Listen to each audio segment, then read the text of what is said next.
ഇന്നത്തെ എൻ്റെ recipe crispy ആയിട്ടുള്ള ഒരു സോയ 65 ഉണ്ടാക്കാനാണ്. അതിന് 1 കപ്പ് സോയ എടുക്കുക, അതിലേക്ക് 1 ടീസ്പൂൺ ഉപ്പിടുക, അതിലോട്ട് നല്ല ചൂടുള്ള വെള്ളം ഒഴിച്ച് ഒരു 10 മിനിറ്റ് വയ്ക്കുക. അത് കഴിഞ്ഞിട്ട് ഇതിൽ നിന്ന് നമ്മൾ ഈ വെള്ളം സ്ക്യൂസ് ചെയ്ത് മാറ്റിയെടുക്കുക. എന്നിട്ട് വേറൊരു പ്ലേറ്റിലോട്ട് ഇത് വയ്ക്കുക.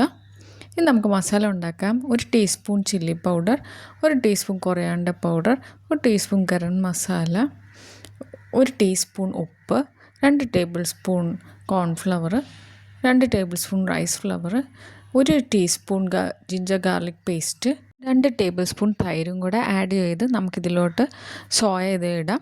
ഇട്ട് ശേഷം ഒരു 10 മിനിറ്റ് ശേഷം നമുക്ക് ചൂടുള്ള എണ്ണയിലോട്ട് ഇത് വറുത്തെടുക്കാം.